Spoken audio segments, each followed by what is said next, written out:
the dawn over Jugo's walls to the call of the hyenas at night. Hara, your heart still beats in prayer and laughter and light. Mother of Harara, the city of saints and flame, your name is whispered in every prayer, every breath, every name. You hold no borders, no walls of pride. waaw set setal bi comme niñ koy defee chaque année rek parce que ren mooy 12e édition gàmmu Jaxaay gàmmu Baye Amadou Camara bi nga xam ne nii moom moo ko initié di ko def fii ci Jaxaay chaque année. gàmmu gi nag buy ñëw dafa am ay événements yu ciy am lu ci mel ni tey set setal bi le 9 novembre programmé woon nañ ko bu yàgg. parce que set dafa bokk ci jaamu yàlla te bu fekkee ne ay centaines de personnes ñoom ñoo fi war a ñëw kon fi ñu war a daje dafa war a set wicc moo tax chaque année avant gàmmu gi dañuy def set setal boo xamante ne nii waa commune bi yëpp ñooy ñëw ànd ceeg sunu sëriñ sunu xarit ñu defandoo ko ensemble moo waral tey ñëpp teew nii nga gis ñuy set setal nii.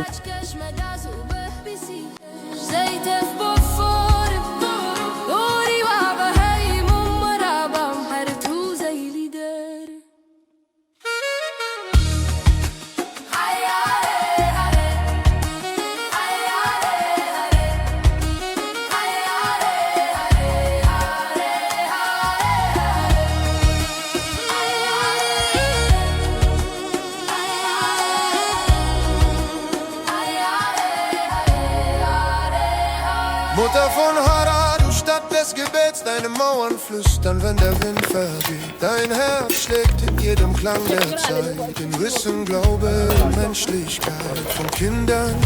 die lernen, bis Alten, die sehen.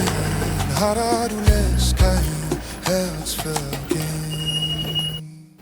Oh Mère de Hara, ton souffle est sacré, tu élèves nos âmes, nos cœurs apaisés. Sous ton soleil, la sagesse s'endort et la foi s'éveille encore plus fort. Les enfants chantent.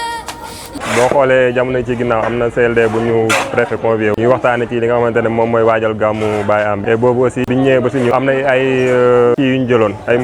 engagement yu ñu jëloon mooy que ni dinañ ñëw jour set setal bi ànd ak ñoom ci jàppale leen pour ñu mën a taaral fii nii balaa jour gàmmu fekk aussi dinañ leen may ay bac poubelle yoo xamante ne peut-être demain dinañ leen ko livrer incha allah loolu moo tax tey ñu teew fii nii ànd ak suñuy agent di leen jàppale ci nettoiement bi désensablement bi pour mën a taaral bés bi balaa gàmmu gi incha allah. waaw boo xoolee loolu moom dama ci sawar di wax parce que suñuy prérogative la bokk boo xoolee ñun li ñu sonal lu bëri mooy comportement sénégalais amaguñu comportement pour gérer seen cadre de vie comme ni mu war yu ci bëri des fois da ngay gis ñu romb waa UCG di bale ñun naan seen café sànni ñu ne la non ñoom ñoo koy bale dañuy fay moo tax ñu koy bale dañ leen di fay loolu moo tax ñu leen di fay te loolu pour man nekkul comportement boo xamante ne nit war na ko mën a yor ci sa réew des fois à chaque fois da ngay gis nit di la sama état lu ma defal mais en contrepartie yow aussi am na loo war a defal état bi mooy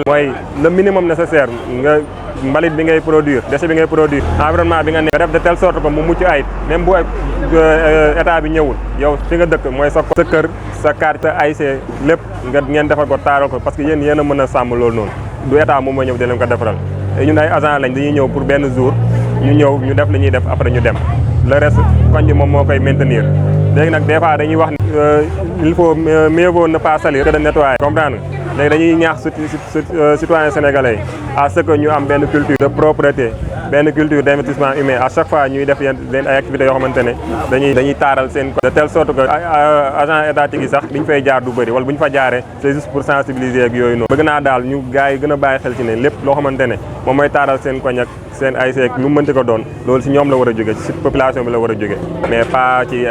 service de l'État yi nga xamante ne ñoom dañoo ñëw pour gunge loolu daal moo nekkoon message bi nga xam ne maa ngi koy lancé gars yi gën cee bàyyi xel te xam ne Sénégal bu defaroo ñun la defarul bu yàqoo si ñun la yàqool nañ ci bàyyi xel ku nekk am na cër boo ci am nga wax ci sa àq lépp lu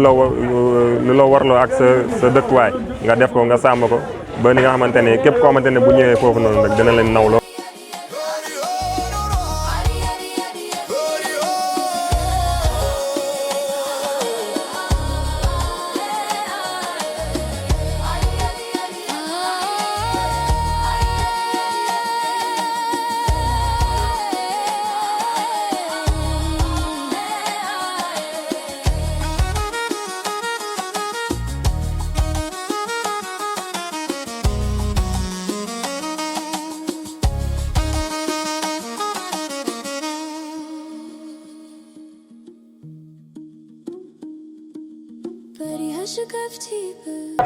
Nous voilà donc la veille donc de la 12e édition donc du Gamou de Jaxaay, un Gamou qui traîne vraiment des milliers de personnes. Et comme à l'accoutumée à l'approche donc de cet grand événement, donc Baye Ama Camara en collaboration avec les talibés, mais en collaboration avec la population de Jaxaay et environnement, organise des journées de set setal. Et on sait bien que ces journées de set setal sont inscrites donc dans l'agenda donc national. Comme vous le voyez que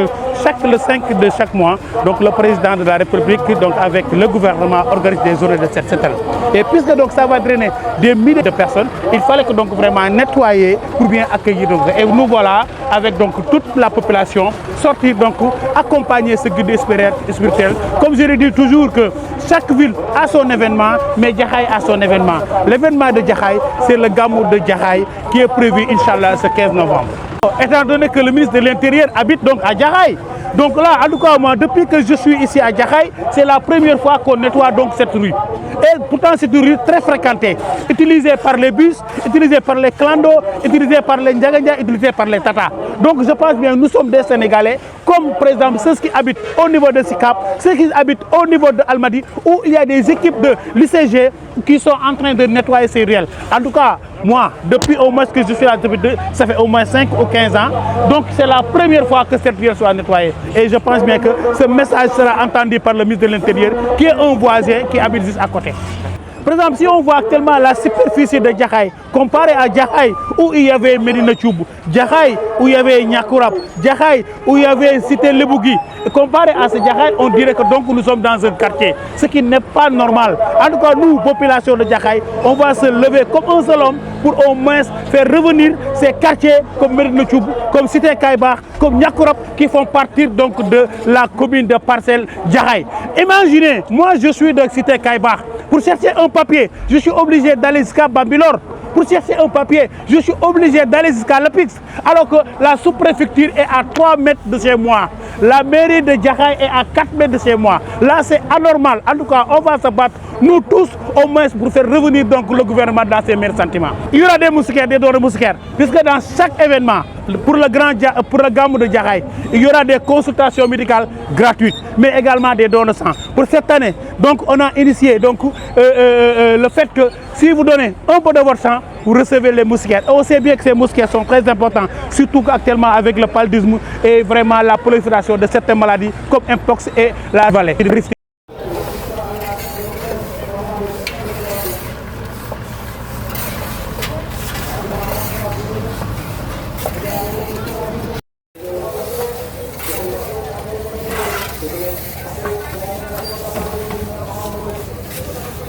waaw alhamdulilah ñu ngi sant yàlla bu baax di gërëm waa dëkk bi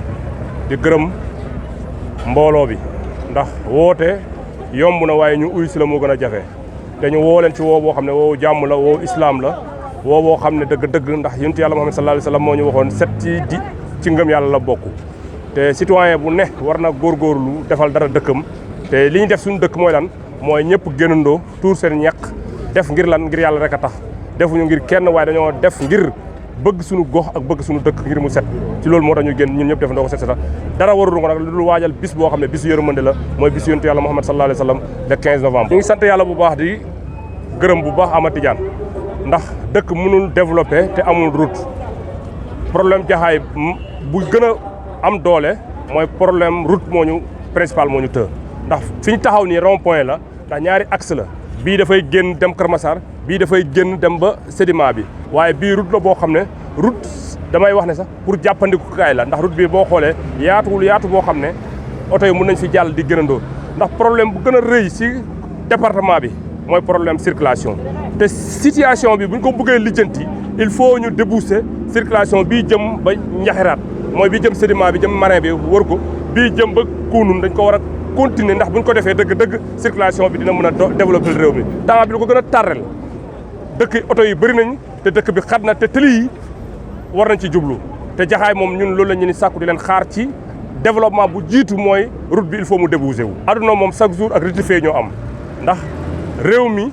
découpage bi jamonoy Macky Sall la waaye nag jamono bi ñuy toll jamonoy ñu tuddee leen jubanti muy président Bassirou Diakhar Diomaye Faye kon dëgg-dëgg ñu ngi leen di xaar ci gaawal dossiers yi kon ñu ngi xaar ñu gën a xool saytu dossiers yi ñu doon saytu si yan dossier mooy dossier découpage bi découpage bi dafa ñoo indil catastrophe boo xam ne dëgg ñun mënuñoo wax sax fu mu toll ndax dañ ko séddale boo xam ne li waroon avantage wu Jaxaay wala département commune bi dañ koo gis ñu partagé ko yóbbu ko côté boo xam ne te boo xoolee ba xool seen intérêt moo tax ñu def ko waaye nag war nañu xool lii premier ministre di wax ci dossier ne de dafay yàqamti dossier pour ñu jéem a xool nu ñu tegee dossier pour taxaw dossier découpage bi ñu ngi ko ci ñaan mu xool ko ci découpage bi Jaxaay wala département bi war nañ ñaan yàlla mu xool ko ndax kat war nañu gën a gaaw ndax indi loraange boo xam ne kenn xamul fu mu jëm kon ñu ngi ñaan gouvernement bu bees bi nañu jéem a xoolaat suñu découpage bi ndax loolu rek moo ñu mën a dimbali ndax dëkk bi fu ñu toll situation bu ñu jëlee woon fële bu ñu fi indiwaatee dañu fi yóbbaat ci situation boobu kon ñu ngi leen di ñaan ndax état continuité la waaye ci biir continuité boobu nag ñu leen di ñaan lu dëngoon ñu jubanti ko te loolu rek lañu leen di xaar découpage bi ñun waa Jaxaay ñu ngi leen di xaar ci loolu kon gouvernement ñu ngi leen di yaakaar ci découpage bi waaw ñu ngi sant yàlla bu baax Jaxaay nag nañ sant yàlla dëkk boo xam ne dëgg la dëkk bu bees la dëkk boo xam ne dafa dajale ay banlieue dëkk boo xam ne du ma wax sax ay banlieue mooy ñoo xam ne dëgg ndox mi da leen dajale woon ñu ignoré leen ci ginnaaw waaye ñoo fi daje ñu fi daje nag ay gox yu wuute lañu waaye sécurité bi fi am ñu ngi leen di sant di leen gërëm ndax ñu ngi def lépp lu ñu mën pour circulation bi wala pour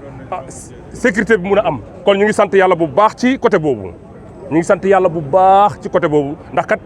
même bu ñu doylawul sax ñoom ñu ngi def seen devoir def seen kéemtalaay kattan pour sécurité bi am ndax nit ñi si boppam ñoo commencé yeewu te xam ne dëgg lenn waru leen jiitu lu ñu dul lu ñoom war a sàmm seen kaaraange boobu waaye police mu ngi ciy jàpp mbooleem luy autorité côté boobu rek ñu ngi ciy jàpp kon ñu sant yàlla di leen ñaan lu ñu leen yokkal nag dañ koy xeeb ndax kat police bi bu ko gën a mag ci dëkk bi amagul li ñu leen di ñaanal di ñaan nag mooy bureau de passeport dafay war a ñëw loolu rek la ñuy ñaan état bi bureau de passeport bu fi amee di nga gis beneen facteur boo xam ne développement lay ñëw ndax kat boo xoolee ñun ñi di war a defal passeport dinañ dem ba Jëppal wala dem ba Géejuwaay te loolu boo xoolee dëgg yaatal xatal la waaye nag am nañ bureau de passeport hôtel police kon nañu ñaan ñu ubbil ñu bureau de passeport loolu nag ñu ngi koy lancé directeur de police ñu ngi koy lancé ministre de l'intérieur ndax kat bu ñëwee visite fii dañuy xam ne fii dafa war am bureau de passeport kon ñu ngi leen la ñaan loolu leen ñaan ndimbal ndax loolu mënuñu ko buñ ko mënoon ñoo ko defal suñu bopp waaye loolu état la ñuy xaar ci loolu kon ñu ngi leen ñaan ci loolu waaw la 15 dañuy gisaat ay ndaw yoo xam ne dañoo def seen devoir ba pare doog a laaj seen i droit ndaw yoo xam ne ndaw yu engagé wu te bëgg lu baax ndaw yoo xam ne dañoo def seen devoir doog a laaj seen i droit la 15 ñu ngi sant yàlla bu baax ndax nit doo yëkkati loo mënul loo yëkkat day fekk ne yow mën nga ko ba pare nga doog a yóotu leneen li ñuy yóotu nag mooy yërmande dañu xam ne la 15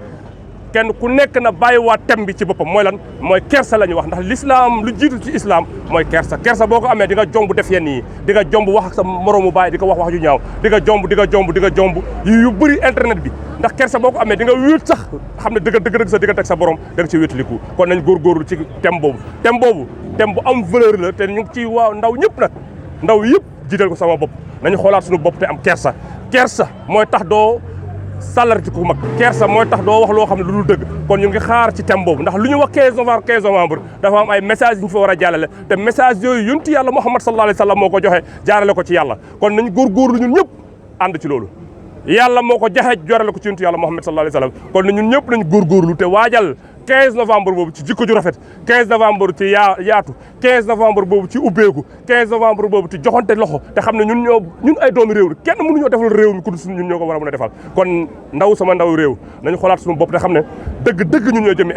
état bu ñuy wax bul jàpp ne président la bul jàpp ne premier ministre la waaye jàppal ne yow mi yaay jëmmi état boobu nag balaa kenn di la wax dara yow yaa war a njëkk def sa acte ba pare doo ko xaaraat leneen loolu laa amoon lu may wax di xool samay ndaw di góorgóorlu da ngeen waajal seen bopp ñu ngi gërëm ñëpp nag di leen gërëm di leen wax ne dëgg acte bi ngeen taxawee mooy dëgg acte citoyen du question nga tëdd sa biir néeg wala ngay xaar monsieur le maire wala ngay xaar député bi wala ngay xaar déedéet yow citoyen bi yow yaa war a njëkk a jug def sa devoir bi ngay def nag mooy acte yii ci la bokk mooy setal am na loo xam ne président tàmbali na ko waaye du ko mun a eggal yi ndax ñun citoyen ñun ñoo war a góorgóorlu chaque dimanche ñu génn waaye bu ñuy ootee kenn banque sa biir néeg waaye loolu taxawul bu ñuy wax mbedd buur la buur bi yow la yow yaay buur bi ndax lu fi am yow yaa ko fi war a def kon nañ góorgóorlu te xam ne dëgg citoyen ne war a góorgóorlu yàlla dimbali ñu ci barke yonent yàlla Muhammad sallallahu alayhi wa sallam